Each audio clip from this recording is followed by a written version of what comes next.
সূরা কাহাফ। কি নাম সূরাটার বলেন? কোরআনুল কারীমের অত্যন্ত বরকতপূর্ণ ফজিলতপূর্ণ একটি সূরা, সূরা কাহাফ। 18 নম্বর সূরা, 15 নম্বর পারা। রাসূলুল্লাহ সাল্লাল্লাহু আলাইহি ওয়াসাল্লাম হাদিসে পাকে ইরশাদ করেছেন, যে ব্যক্তি এই সূরাটার প্রথম 10 আয়াত এবং শেষের 10 আয়াত পড়বে নিয়মিত, আল্লাহ তাআলা তাকে দাজ্জালের ফিতনা থেকে ঈমান বাঁচায় দিবেন। ওসিমা মিন ফিতনাতিদ দাজ্জাল, সে দাজ্জালের ফিতনা থেকে বেঁচে যাবে। আসমানের নিচে জমিনের উপরে কোন ঈমানদারের জন্য ঈমানের সবচেয়ে বড় পরীক্ষা দাজ্জালের ফিতনা। দাজ্জালের ফিতনা, দাজ্জাল এই পৃথিবীতে আসবে, প্রকাশ পাবে আল্লাহর কুদরতে। সরাসরি কোটি কোটি ঈমানদারের ঈমান মাত্র 40 দিনে ছিন্ন ভিন্ন করে দিবে। কোটি কোটি মুসলমান, কোটি কোটি কোটি কোটি মানুষ বেঈমান হয়ে যাবে, সরাসরি বেঈমান। নামাজ ছুটে যাওয়া এ তো গুনাহ, রোজা ছুটে যাওয়া এ তো গুনাহ, কবিরা গুনাহ। হজ ছুটে যাওয়া, যাকাত বন্ধ ছুটে যাওয়া, গালি দেওয়া, ওজনে কম দেওয়া, হারাম খাওয়া, সুদ খাওয়া, ঘুষ খাওয়া, এ তো বন্ধু গুনাহ। এটার থেকে আপনার পরিত্রাণের মাধ্যম আছে। কি মাধ্যম? যে লোকটা যদি তওবা করে গুনাহ এটা ছেড়ে দেয়, আর করবে না, ওয়াদা দেয়, লজ্জিত হয়ে মাফ চায়, তো আশা করা যায় আল্লাহ মাফ করে দিবে। কিন্তু ঈমানে যদি হারা হয়ে কবরে যায় তো তার তো আর কিছুই না। এই দাজ্জাল মানুষের ঈমান নষ্ট করে দিবে। আখিরি জামানা, আমরা এখন দাজ্জালের মুখোমুখি সময়ে আছি, মুখোমুখি সময়। দাজ্জাল একদম মুখোমুখি মুহূর্তে আছে। হয় আমি, নয় আমার ছেলে, নয় আমার ছেলের ছেলে, যে কোনো একজনের সামনে, কারো না কারো সামনে দাজ্জাল প্রকাশ পাবে।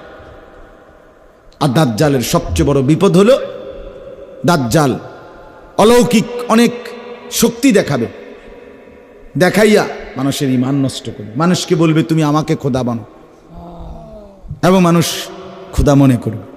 দাজ্জাল মরা মা বাপ কবরস্থান থেকে সোজা দাঁড় করাইয়া দেখাবে লোকটাকে, এই যে তোমার আব্বা আম্মা, হ্যাঁ কবরে। দাজ্জাল আসমান থেকে বললে বৃষ্টি নামবে, বললে বৃষ্টি বন্ধ হবে। দাজ্জাল বললে এই সাগরে নদীতে পানি বইবে, দাজ্জাল বললে নদীর পানি নিমিষেই শুকায় যাবে। দাজ্জাল বললে যে কোনো জায়গার থেকে স্বর্ণরৌপ্য খনির মতো নিচ থেকে বের হবে, দাজ্জাল বললে আবার চলে যাবে। দাজ্জাল বললে নির্দিষ্ট ক্ষেতে বৃষ্টি হবে, দাজ্জাল বললে নির্দিষ্ট ক্ষেতে বৃষ্টি হবে না। এই কারবার দেখলে কোনো মানুষ, সাধারণ মানুষ কি বল, খুব আর কি ও কোন এবারটা খোদা না তো কেডা খোদা, তাইলে খোদা এতে বালা করতে আইব না। বুঝেন নাই কথা? আমরা তো এমনিতেই দুর্বল মানুষ, আমরা এমনিতেই দুর্বল মানুষ। লাল শালু আমাদেরকে ধোকা দেয়, হ্যাঁ, লাল সুতা আমাদেরকে ধোকা দেয়, গজার মাছ সজার মাছ আমাদেরকে ধোকা দেয়, কচ্ছপ আমাদেরকে ধোকা দেয়। আমাদের মারা, আমাদের বোনেরা, আমাদের মুসলমান কচ্ছপের কাছেও মান্যত করে, হ্যাঁ, গজার মাছের কাছেও মান্যত করে, গাছের মধ্যে লাল সুতা বাঁধে। কেন? মান্যত করছে, নিয়ত, নিয়ত করে বাঁধছে। কি লেগা? আজকে 12 বছর সন্তান নাই, আজ 3 বছর সন্তান হয় না। যে মানুষ এত দুর্বল, ও গ্রামের কোনাতে শিকড় ছাড়া, মানে গাছের উর্ফে ছাড়া শিকড় বাইরেছে, এটারে ডাইকা লাল শালু দিয়া ডাইকা কইছে এটা একটা আমার স্বপ্নে দেখাইছে, স্বপ্নে দেখাইছে। সবচেয়ে দুর্বল করার একটা মোক্ষম হাতিয়ার স্বপ্নে। স্বপ্নে দেখছি একজন বিরাট লোক আইয়া, মাথায় ফাগরি, সাদা চেহারা, আমারে কইছে তুই এটা করবি ওটা করবি, এবারে এটা লইয়া নাচানাচি। আজকে আমি আমার এক পরিচিত জনকে বললাম, আমি গাড়ির বইয়া বইয়া আমি স্বপ্নে দেখছি আমনে আমার এই শনিবারের ইসলাহী মসজিদ সেটাইয়া দিতে আছে, কলে অনেক দিন। আমি মানুষ তো শুইয়া শুইয়া দেয়, আমি বইয়া দেখছি, মানে রসিকতা করে কইলাম। তাইলে যে মানুষ আমরা অল্পতেই দুর্বল হয়ে যাই, অল্পতেই, ও বাঁশ মুড়ার থেকে পানি পড়ে, যদি বলে এটা খাইলে রোগ ভালো হইয়া যায়, বাহ মাশাআল্লাহ, বাঁশ মুড়া শুদ্ধা, মাড়ি শুদ্ধা, সব উড়ে খাইল। হ্যাঁ, নাউজুবিল্লাহ।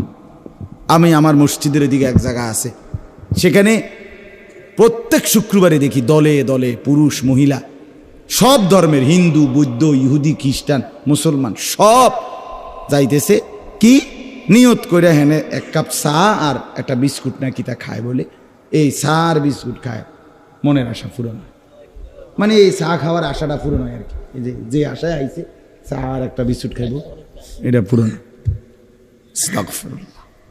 তাইলে বাপ আমরা বড় দুর্বল, আমাদের ঈমান বড় দুর্বল, আমরা অল্পতেই বেলকি খাই, অল্পতেই আমরা হোঁচট খাই।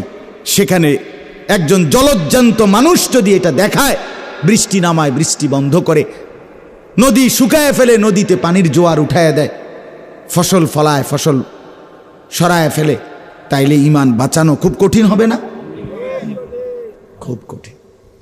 আল্লাহ নবী সাল্লাল্লাহু আলাইহি ওয়াসাল্লাম বলছেন, উম্মত আমি তোমাদেরকে আনদারতুকুমুদ দাজ্জাল, দাজ্জালের ভয় দেখাইলাম, ফাইন্নাহু লাম ইয়াকুন নাবিয়্যুন ইল্লা আনদারা উম্মাতাহু, আমার পূর্বে যত নবী গেছে প্রত্যেক নবী তার উম্মতকে দাজ্জালের ভয় দেখাইছে। অতএব দাজ্জাল এটা একটা মানুষের নাম, দাজ্জাল একটা মানুষ, একজন যুবক। আল্লাহ নবী সাল্লাল্লাহু আলাইহি সাল্লাম স্পষ্ট, বুখারী মুসলিমের হাদিস, নবীজি বলছে দাজ্জাল যুবক হবে, শাবুন, দাজ্জাল হবে যুবক। আর যুবকের দাজ্জালের বিশেষ বৈশিষ্ট্য চেহারার মধ্যে দুইটা, একটা হলো কাতাতুন, দাজ্জালের চুল হবে এলোমেলো, স্বাভাবিক চুলের ব্যতিক্রম। এই সমস্ত চুল তোমরা যারা কারো এদিকে বাড়া, কারো এদিকে বাড়ানো, কারো সামনের দিকে বাড়া, কারো এদিকে কাটা একদম সমান, বিশ্বাস করো বন্ধু, এগুলো সরাসরি দাজ্জালের চুল, এ মুসলমানের চুল না। বন্ধু আমি বললাম জিন্দিগি মানে বেডি সাউন্ড না, জিন্দিগি মানে মোবাইলে বেডি সাউন্ড না, জিন্দিগি মানে খারাইয়া মুতা না, জিন্দিগি মানে সমবয়সীর সাথে আড্ডা দেওয়া না রে দোস্ত। এই চুল রাইখা বন্ধু তুই ঈমান বাঁচাইতে পারবি না। দাজ্জালের প্রথম খপ্পরে ফাইসা যাবে, বলে দেখো। এই চুল সোজা করো, চুল সোজা করো, চতুর্দিকে চুল সমান রাখতে হবে, চুল সোজা করো। প্রিয় ভাই আমার, আমি যদি আর কোনোদিন নাও আসি তো বলে গেলাম, ছেলেরা আমার, তুমি আমার সন্তান, আমার ভাই, আমার বন্ধু। দুশ্মন আমাদেরকে নিয়ে তামাশা করছে, একবার বলে এদিকে ফালাইয়া এদিকে বাড়াও, তুমি লাইন ধরে বাড়াইলা, আরেকবার বললো এদিকে ফালাইয়া এদিকে বাড়াও, তুমি এদিকে লাইন ধরলা। আহা, তুমি মুসলমান, একবারও জিজ্ঞাসা করলা না যে বেঈমান আমি তোকে অনুসরণ করব কেন? বলে এতটুকু বিবেক থাকবে না আমাদের? এজন্য আল্লাহ নবী সাল্লাল্লাহু আলাইহি সাল্লাম বলেন দাজ্জালের চুল হবে এলোমেলো, আর কি আওয়ারুল আইন, দাজ্জালের এক চোখ হবে কানা, এক চোখ কানা, চুল এলোমেলো এবং যুবক। এই তিনটা বিশেষ বৈশিষ্ট্য। এজন্য দয়া করে এই সূরার ফজিলত বললাম। আল্লাহ নবী সাল্লাল্লাহু আলাইহি ওয়াসাল্লাম বলছেন প্রথম 10 আয়াত এবং শেষের 10 আয়াত যে পড়বে আল্লাহ তাকে দাজ্জালের ফিতনা থেকে নিরাপদ রাখবেন। 2 নাম্বার হলো এই সূরা পুরাটা যে ব্যক্তি প্রত্যেক শুক্রবারে জুম্মার দিন সূরায়ে কাহাফ একবার পড়বে, আল্লাহ তাআলা তাকে 3টা ফজিলত মর্যাদা দান করবে। নবীজি সাল্লাল্লাহু আলাইহি সাল্লাম বলছেন, 1 নাম্বার, এই সূরা পুরাটা যে পড়বে শুক্রবার দিন, আল্লাহ তাআলা তার জমিন থেকে মানে তার পায়ের নিচ থেকে 7 আসমান পর্যন্ত তার জন্য পুরাটা জায়গা নূর আলোকিত করে দিবে। 2 নাম্বার, পরবর্তী শুক্রবার পর্যন্ত 8 দিন সে যাবতীয় ফিতনা, যাবতীয় মুসিবত থেকে নিরাপদ থাকবে। 3 নাম্বার, পরবর্তী 8 দিন যদি দাজ্জালও বের হয়, আল্লাহ তাকে দাজ্জালের ফিতনা থেকে রক্ষা করবে। এই জন্য যাদের হিম্মত হয়, মহব্বত লাগে, দিল লাগে, তো তারা প্রত্যেকেই চেষ্টা করবেন প্রত্যেক শুক্রবার দিন সূরা কাহাফ তেলাওয়াত করার জন্য। আল্লাহ তাআলা তৌফিক দান করেন। যাই হোক ভাই, এই জন্য বললাম ছেলেরা বাবা মেহেরবানি করে কষ্ট করে বসে শোনেন, যতক্ষণই শোনেন। 10 মিনিট হলে 10 মিনিটই হোক, 1 ঘন্টা হলে 1 ঘন্টাই হোক।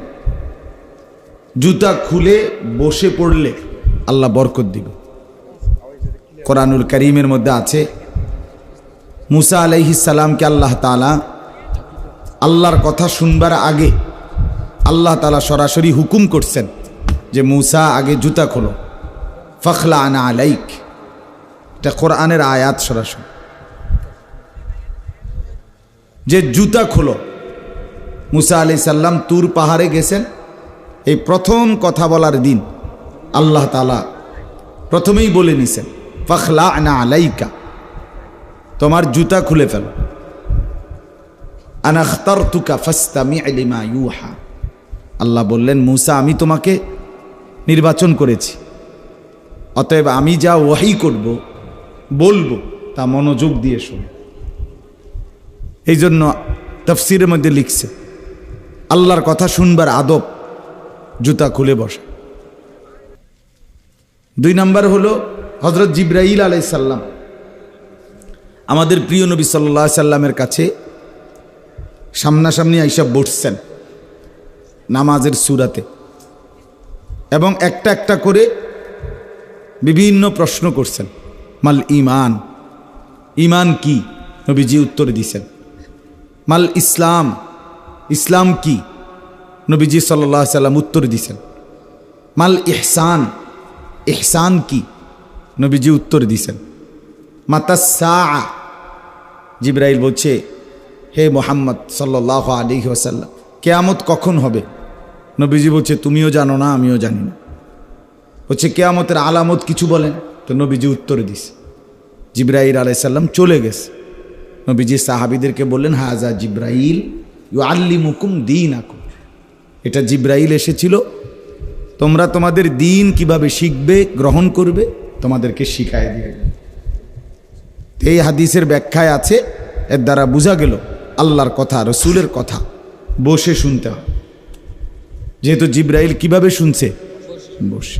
তাহলে 2খান থেকে বললাম, 1 কোরআনের আয়াতে আছে জুতা খোলো, হাদিসে আছে বসে পড়ো। এই 2টা মিলাইয়া জুতা খুলে বসে শোনা আল্লাহর কথার আদব। এজন্য আমাদের নুরানি মাদ্রাসা, হিফস মাদ্রাসা, কওমি মাদ্রাসা সব সময় আজীবন একেবারে মক্তবের বাচ্চা আর দাওরায়ে হাদিস মাস্টার্সের বাচ্চা ছেলে সবাইকেই জুতা খুলে বসে এরপরে সবক পড়ানো হয়। এটাই যুগ যুগ ধরে নিজাম। আপনি যেই কোনো নুরানি, হিফসখানা, কওমি মাদ্রাসায় যাবেন, সব ক্লাসেই দেখবেন জুতা খুলে বাইরে, নিচে বসে পড়তেছে।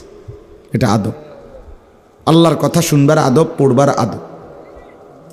এই জন্য সবাই কষ্ট হোক, দাঁড়ায় না থেকে বসে পড়ো ভাই, বরকত হবে।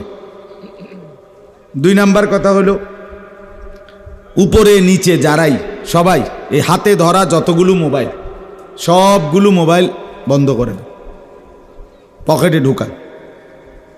এই খামখেয়ালি কোনো ফায়দা নাই। এটা যতক্ষণ হাতে থাকবে, আমি বললাম ভাইয়া, আল্লাহর কথা শুনে কোনো বরকত হবে না,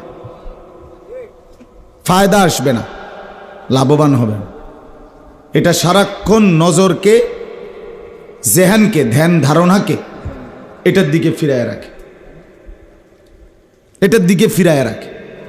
মানে মোবাইলে উঠতেছে কিনা, সারাক্ষণ ফিকির ঠিক মতো সুন্দর করে মোবাইলে উঠতেছে কিনা। তো মোবাইল খুব সুন্দর হইল, আমার জিন্দিগি সুন্দর হইল না, তো লাভ হইল কি? ফায়দাটা কি বলেন? কি লাভ?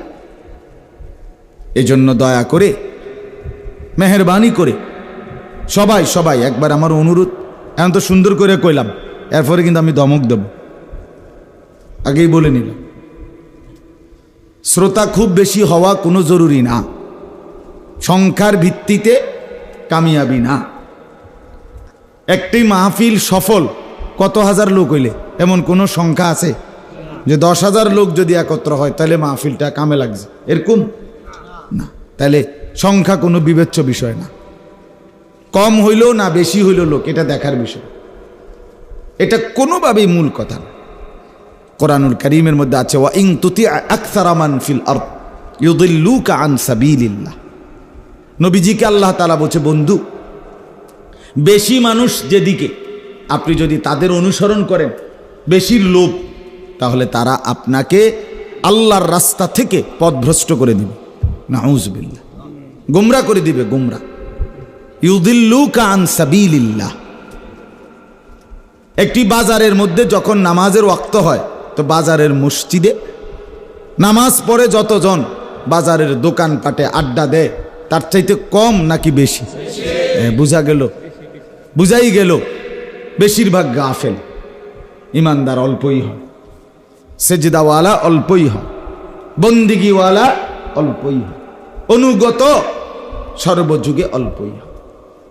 কোরআনুল কারীমের মধ্যে আছে, ইবলিস আল্লাহকে বলছিল যাওয়ার সময়, আল্লাহ আমি যাচ্ছি দুনিয়ায়, তবে তোমার বান্দাদেরকে আমি সামনে পিছনে ডানে বামে চতুর্দিক থেকে 24 ঘন্টা গুনার দিকে অসওয়াসা দেব, কুমন্ত্রণা দেব গুনাহের প্রতি।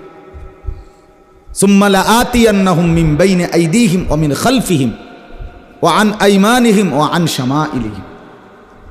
এরপরে ইবলিস বলছে, আল্লাহ ফলে কি হবে? আমার এই 24 ঘন্টার মেহনতে তোমার ওয়ালা তাজিদু আকসারাহুম শাকিরিন, তোমার অধিকাংশ বান্দাই তুমি তোমার প্রতি অনুগত বাধ্য পাইতা না, তোমারে দেখাই দেব।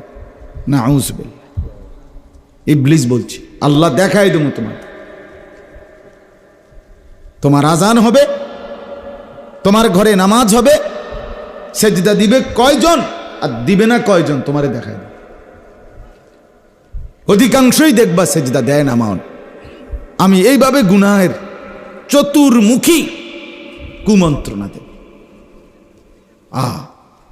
তাহলে বুঝা গেল নাফরমান বেশি হয়। কি বেশি হয় বলেন না বাপ? অবাধ্য বেশি হয়। কোরআনুল কারীমের মধ্যে আছে, ওয়াকালিলুম মিন ইবাদিয়াশ শাকুর, আল্লাহ বলেন আমার শুকর গুজার কৃতজ্ঞ বান্দা কম, কালিল কম। কালিলাম মা তাশকুরুন, আল্লাহ বলে তোমরা শুকর করো কম। কালিলাম মা তাদাক্কারুন, আল্লাহ বলেন তোমরা উপদেশ নেও, গ্রহণ করো কম, কম। তাহলে এই জন্য বাপ, এটাই সহজ কথা, এটাই স্বাভাবিক হিসাব, বুঝবে আল্লাহর কথা থেকে, জিন্দিগি বদলাবে অল্প, পরিবর্তন হবে অল্প, জীবন বদলাবে অল্প। এই জন্য মনোযোগ চাই, আন্তরিকতা চাই। যার দিলে কসম খোদার আন্তরিকতার মনোযোগ নিয়া, দিল নিয়া, মানার মানসিকতা নিয়া, গ্রহণ করার ইচ্ছা নিয়া আল্লাহর কোরআন যে শুনছে, কিছুক্ষণ শুনলেই আল্লাহর কোরআন তার জিন্দিগি তোলপার করে দিছে। মেরি জাহাঁ বদল গই, হাওয়া কি রুখ ভি বদল গই। হিন্দুস্তানের এক কবি জিগার মুরাদাবাদী রহমতুল্লাহ আলাই, এক জমানা তিনি ইসলামের বিরুদ্ধে কবিতা লিখতেন। হাকিমুল উম্মত মুজাদ্দিদুল মিল্লাত হজরত মাওলানা শাহ আশরাফ আলী থানভী রহমতুল্লাহ আলাই, ওনার মজলিসে একদিন পিছন দিক দিয়ে গিয়া বসছেন, কিছুটা মাদকাসক্ত ছিলেন। তো এই অবস্থায় লম্বা কিছুক্ষণ হজরতের কথা শুনছেন। এক পর্যায়ে দাঁড়াইয়া এই কবি, যিনি ইসলামের বিরুদ্ধে কবিতা লিখতেন, তিনি দাঁড়াইয়া বললেন থানভী রহমতুল্লাহ, আশরাফ আলী কি শুনাইলা এগুলো? মেরি জাহাঁ বদল গই, আমার দুনিয়া তো বদলে গেল। হাওয়া কি রুখ ভি বদল গই, আমার জীবনের বাতাসের গতি, জিন্দিগির গতি এ তো উল্টে গেল। তো তো ছেড়ে দিছি। মনোযোগ, আন্তরিকতা। প্রিয় ভাই আমার, ছেলেরা আমার, বন্ধুরা আমার, বাপ আমার, তুমি আলাদা শোনো, একজন শোনো, আল্লাহ বরকত দিবে। অনেকের মাঝে থেকে আপনি একা শোনেন, একা মানে ডানে বামে তাকাইয়েন না। ডানে বামে তাকাইলে পারতেন না, আগাইতে পারতেন না। এই সমাজ গুনার মধ্যে ঢেউ খেলতেছে, কাজে তাদের দিকে তাকাইয়া জান্নাত মিলাইতে পারতেন না। ডানে বামে তাকাইলে হবে না। আপনি মনে করেন যে কেউ নাই, আমি শুনতেছি, আমার আল্লাহর কথা আমি শুনতেছি। দিল থেকে শুনলে আল্লাহর কথা জিন্দেগি বদলায়, জীবন বদলায়। নবী সাল্লাল্লাহু আলাইহি সাল্লামকে আল্লাহ তাআলা বলছেন, বন্ধু কেউ যদি না আসে ফাকাতিল ফি নাফসিক, আপনি একা হলেও যুদ্ধ করে যান, একাই মেহনত করে, একাই বলেন, একাই বলেন, একাই বলেন। এজন্য ছেলেদেরকে অনুরোধ করলাম, বাবা অনেক ছেলে বসছো মাশাআল্লাহ, এই তোমাদের সবার কাছে অনুরোধ, ভাই তুমি আলাদা শোনো, আলাদা আলাদা। সমবয়সীর সমান সমানের লগে চললা জীবন, আখেরাত তো আসবেই না, দুনিয়াও সুন্দর হবে না। আমি এই মাত্র বলছি যে সমবয়সী এক সময় না, ও চিরেই হয় সে আগে মারা যাবে, নয় তুমি আগে মারা যাবে, সমান সমান থাকবে না সমান। অতএব এটা সত্য কথা, বাস্তব। সবচেয়ে গুরুত্বপূর্ণ হিসাব এটা, প্রত্যেক মানুষ জীবন সুন্দর করার জন্য সামান্য সমবয়সীর থেকে গ্রহণ করতে নাই। নিজের চাইতে বড়, নিজের চাইতে জ্ঞানী, নিজের চাইতে দিনদার, আল্লাহওয়ালা, নিজের চাইতে বয়সে বেশি এমন কাউকে সামনে রাখতে হয়, অনুসরণ করতে হয়। তাইলে খোদার কসম জিন্দেগি সুন্দর হয়, দুনিয়াও সুন্দর হয়, আখেরাতও সুন্দর। সমবয়সী নষ্ট করে দেয় বেশি, সামান্য সামান্য নষ্ট করে দেয়, ভালো হতে দেয়, ভালো হতে দেয়। হ্যাঁ, এই ছবি দেখায়, নাচ দেখায়, জেনা ব্যভিচারের দৃশ্য দেখায়, মদের আড্ডায় নিয়ে যায়, জুয়ার আড্ডায় নিয়ে যায়, নারীর আড্ডায় নিয়ে যায়, উলঙ্গপনায় নিয়ে যায়, বেহায়াপনায় শেষ করে। সমবয়সী কত ছেলে আপন মা বাপ তাকে সুন্দরভাবে গড়ে তুলছিল, কিন্তু সমবয়সী বন্ধুর পাল্লায় পড়ে চরিত্রহীন, বখাটে, দুশ্চরিত্র, মদখোর, নেশাখোর, ফেন্সিখোর, বাবাখোর, ডাইলখোর হয়ে গেছে। আহা আহা, এজন্য আমি সবার কাছে অনুরোধ করলাম, আমরা প্রত্যেকেই আলাদা শুনি, আলাদা, ঠিক আছে ইনশাআল্লাহ। অল্প সময়, এটুকু সময় মনোযোগ দেই, আন্তরিকতা নিয়ে শুনি। আল্লাহর কোরআন এই বুট খাইতে খাইতে শুনলে ফায়দা হয় না, আপনি গাফলতির সাথে শুনলে ফায়দা হয়। মোবাইল টিপবেন আবার আল্লাহর কথা শুনবেন, জিন্দেগি বদলাবে না, না লাভ হবে না, জীবন সুন্দর হবে না দোস্ত, জীবন সুন্দর। বসে বসে জিমাইবেন আর আল্লাহর কথা শুনবেন, ওই জিমা নিয়ে হইল যা, কাম হইল না আর কি। আমি তো প্রতিদিন বলি, একবার 30 বছর ধরে চাচা মসজিদের প্রথম কাতারে নামাজ পড়ে, এ কিন্তু ওই ইমাম সাহেব জুমার দিন বয়ান শুরু করে এবারটা জুরানি শুরু করে, যার ফলে এই গাফলতি আর খামখেয়ালির কারণে 60 বছর বয়সও বিড়ি খানার অভ্যাসটা ছাড়তে পারে না, টেলিভিশনে নাচ গান দেখার অভ্যাসটা ছাড়তে পারে না, চা দোকানে নর্তকী দেখার অভ্যাস ছাড়তে পারে না। এখনো বয়স 70, কথা বললে আক করলে গালি ছাড়া কথা বলতে পারে।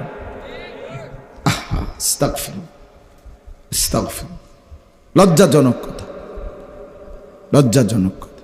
হাদিসের মধ্যে আছে, বুখারীতে, আল্লাহ নবী সাল্লাল্লাহু আলাইহি সাল্লামের একজন সাহাবী ওনার গোলাম কৃতদাসকে একদিন জীবনে বলছিলেন একটা কথা, ইয়াবনা সাউদা, হে কালো বেটির পুত, মানে ওই গোলাম ছিলেন নিগ্রু, তো তার মাও নিগ্রু, কালো, তো উনি রাগ করে বলছে, হে কালো বেটির পুত, ইয়াবনা সাউদা। নবী সাল্লাল্লাহু আলাইহি সাল্লাম প্রচন্ড রাগ করছেন। নবীজি শুনে বললেন, ইন্নাকা মরউন ফিকা জাহিলিয়া, আরে বেটা তুমি তো মুসলমান, কিন্তু তোমার মধ্যে এখনো জাহিলিয়াতের অভ্যাস রয়ে গেছে। মুসলমান গালি দেয় কেন? রাসূল বলল, আরে মুসলমান গালি দেয় কিভাবে? মুসলমান এই মন্দ কথা বলে কিভাবে? তোমার ভিতরে তো এখনো জাহিলিয়াতের সেই কুফরি জামানার অভ্যাস রয়ে গেছে। ওই সাহাবী তওবা করছেন, হাদিসের মধ্যে আছে। পরবর্তীতে এই সাহাবী এবং তার গোলাম সর্বদা একই পোশাক পরতেন, একই খাবার খেতেন। তাহলে একজন বয়স্ক মানুষ কেন জিন্দিগি বদলাইল না? 70 বছর বয়স্ক মুসলমান, উনি কেমনি বিড়ি সিগারেট খায়? উনি কিভাবে চা দোকানে আড্ডা দেয়? উনি কিভাবে টেলিভিশন নাচ গান দেখে? উনি কিভাবে এখনো কথা বললে গালি ছাড়া কথা বলতে পারে না? বলেন, শিখলো কি? উনি জানলো কি? 70 বছরে কত লাশ, কত জানাজা, কত কবরস্থান দেখলো উনি, কত মানুষের মৃত্যু দেখলো, কিন্তু এরপরও উনার ভাবার কোনো সময় হয় নাই? আজও সময় হয় নাই? আজও বদলাইবার টাইম হয় নাই? চাচা, আস্তাগফিরুল্লাহ, আহা কি কথা এটা! আপনার বয়স এত হয়ে গেছে, এখনো টেলিভিশন দেখার অভ্যাস ছাড়বেন না? নর্তকী দেখা বন্ধ করবেন না? এখনো গালিগালাজ ছাড়া কথা বলবেন না? তো হবে কিভাবে? আখেরাত মিলবে কিভাবে? ছেলেদেরকে বলি, বাপ, তোমাদেরকেও বলি, ভাইয়া, আজকের ফজর থেকে এশার নামাজ পর্যন্ত এক ওয়াক্ত নামাজ যার কপালে নাই, একটা সেজদা নাই, তুমি মুসলমান তো দূরে থাক, তুমি মানুষের বাচ্চা হইছ কেন?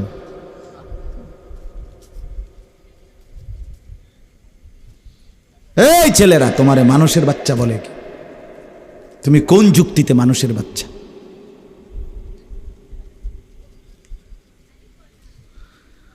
রাস্তার জানোয়ারের সাথে তোমার তফাৎ কি? হাইওয়ানের সাথে তোমার পার্থক্য কোথায়? ফিকির করো। কি পরিচয়ে তুমি মুসলমান? কি কারণে তুমি মুসলমান? কে বলল তোমাকে মুসলমান? কেমনে হইলা মুসলমান? আহা, এজন্য বাপ, তুমি নষ্ট হইলে তুমি নষ্ট হইলা, পৃথিবীর কিছু যায় আসে না।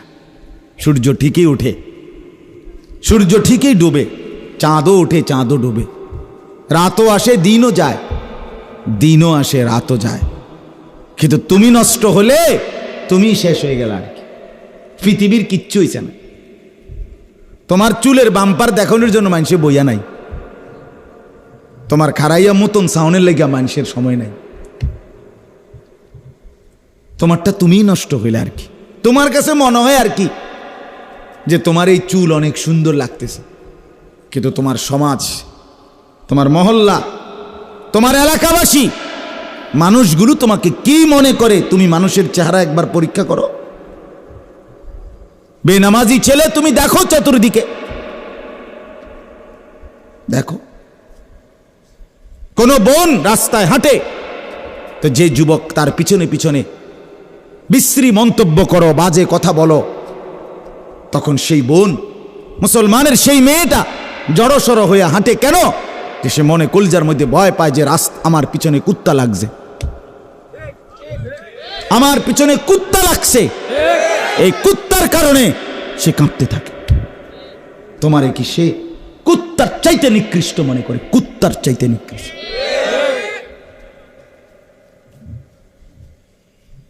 আখলাক এটা, জিন্দেগি এটা, এটাকে নাম জীবন বেটা। আত্মসম্মান, আত্মমর্যাদা, হায়া, আত্মসম্মান বোধ যার নাই, বেগায়রত যে, তার জীবনে আছে কি? কি আছে বন্ধু বলো না মিয়া? তোমরা যারা নামাজ পড়ো না, তোমাদেরকে সমাজ কি বলে? তোমরা যারা কি বলে তুমি বোঝো না? সম্মান কোথায়? না দুনিয়ায় আছে, না আখেরাত। না ফরমান, দুনিয়া তো সম্মান, সমবয়সী ভালো, সমবয়সী তো সেও না ফরমান। এক মদখোর আরেক মদখোর, এক নেশাখোর আরেক নেশাখোর, এক জুয়ারি আরেক জুয়ারি, তো এক উলঙ্গ ছবি দেখে আরেকজনও দেখে, এক বখাটে আরেক বখাটে এইতে হেইতে সেরকম কইলেই কি হে এইটাই বোঝা যায় তোমারে আমার মতো লাগে আমারে তোমার মতো লাগে। সেরকম মানে কি দোস্ত, তোরে সেরকম লাগে মানে আমার মতো, আর আমারে তোর মতো, এই আর কি, এছাড়া আর আছে কি? তাইলে এজন্য আমি শুরুতে এতগুলো শক্ত কথা বলে নিলাম। এর অর্থ একটাই, রাত গভীরে লম্বা করা সম্ভব না, আমারই আসতে দেরি হয়ে গেছে। তা আমি অনুরোধ করছি, প্রিয় ভাই আমার, বন্ধু আমার, বাপ আমার, ইস্তাফতি কালবাক। প্রিয় নবী সাল্লাল্লাহু আলাইহি ওয়াসাল্লাম বলেন, উম্মত তুমি তোমার দিলকে জিজ্ঞেস করো, দিলকে বলো, দিলকে, বিবেক, তোমার অন্তরকে তুমি প্রশ্ন করো, যে অবস্থায় আছো এই অবস্থায় হাসরের ময়দানে আল্লাহর সামনে দাঁড়াইলে টিকবা তো? জান্নাত মিলবে তো? ও বাপ বলেন না, মিলবে তো? তো আহা, আপাদ মস্তক যার দিন নাই, আল্লাহ তাআলা আমাদের প্রত্যেককে বুঝ দান করেন, আখলাক দান করেন। কোরআনুল কারীমের 15 নম্বর পারা, 18 নম্বর সূরা, সূরাটার নাম সূরা কাহাফ। এই সূরার 22 নম্বর আয়াত, না 32 নম্বর আয়াত আমি আপনাদের সামনে তেলাওয়াত করেছি। এখান থেকে শুরু, মূলত আমি ধারাবাহিক কয়েকটি আয়াত পড়ছি, আরো কয়েকটি আয়াতের অর্থ বলবো ইনশাআল্লাহ। এখানে আমি একটা ঘটনা, দুই বন্ধুর ঘটনা এখানে আছে, এই ঘটনাটা শোনাব কোরআন থেকে, এরপরে আমার কথা শেষ ইনশাআল্লাহ। বুঝছেন আমার কথাটা? আপনারা মনোযোগ দেন, আর কোনো দিকে তাকাইয়েন না। কেউ বাহিরে কেউ শিক্ষারক, নলে হেতে ফাল মারুক, হেতে নলে তামসা করুক, হেতের কাছে হেতেরটা ভালো লাগুক, অসুবিধা নেই, আপনি শুনেন শুধু। আমি এর চাইতে কম লোকের সামনেও কথা বলতে অভ্যস্ত, আমার এতে কোনো অসুবিধা নেই, আমি কোনো সময় এর কাঙ্গালি করি না। চলেন তাইলে, দুই বন্ধুর ঘটনা। সূরা কাহাফের মধ্যে 4টা ঘটনা আছে এই পুরা সূরাতে। একটা হলো আসহাবে কাহাফের ঘটনা, 7 জন যুবকের ঘটনা। কিসের ঘটনা? এই 7 জন যুবক, পুরা দেশ, নবীজির জামানার আগে একটি দেশে পুরা দেশবাসী মূর্তি পূজা করত এবং মূর্তির সামনে নিজেদের ছাগল বলি দিত, রক্ত মাখত, মুছত, এত ছিল তাদের মূর্তি পূজা। তো এই পুরা জাতির মধ্যে মাত্র 7টা ছেলে যুবক, তাফসীরের মধ্যে লিখছে এই যুবকগুলো রাজ পরিবারের সন্তান ছিল, কানের মধ্যে দুল পড়তো, হাতের মধ্যে চুরি পড়তো। তাফসীর ইবনে কাসির এবং রুহুল মাআনিতে আছে। এমন ছেলে, মানে ধনির দুলাল, রাজ পরিবারের সন্তান, আমির সর্দার, বড় মাতবরের ছেলে, এমন 7টা যুবকের দিলে আল্লাহ তাআলা ঈমানের মহব্বত দান করছেন। ওরা পুরা জাতির মূর্তি পূজার থেকে নিজেদেরকে আলাদা করে তারা বলছে, লান নাদউ মিন দুনিহি ইলাহান, আমরা আল্লাহকে ছাড়া আর কাউকে ডাকবো না। আজকে আলহামদুলিল্লাহ ছেলেরা, আমি তোমাদেরকে বলি বাপ, তোমরা যারা উদ্যোগ নিয়ে আজকের এই মাহফিল সাজাইছো, তোমরাও তোমাদের জিন্দিগি মানুষের জন্য মাহফিল করলা। প্রিয় বন্ধু, নিজের জীবন কদর করো, তুমি তোমার জীবন সাজাও, তুমি পুরা জাতির মোকাবেলায় বলো, আমি শিরিক করব না, আমি কুফরি করব না, আমি যা বিদআত আমি তা করব না। আল্লাহর কসম, অচিরেই গোটা মহল্লা, গোটা পাড়া, গোটা এলাকা তোমাদের কদমের নিচেই আসবে ইনশাআল্লাহ, কোনো সন্দেহ। আদর্শ দিয়ে মোকাবেলা করতে হয়, গায়ের জোর দিয়ে না, গায়ের জোর আখলাক দিয়ে, উত্তম আদর্শ দিয়ে, রাসূলুল্লাহ সাল্লাল্লাহু আলাইহি ওয়াসাল্লামের সুন্নাত দিয়ে। এজন্য আসহাবে কাহাফ এই 7 জন যুবকের ইমানের ঘটনা এই সূরাতে আছে।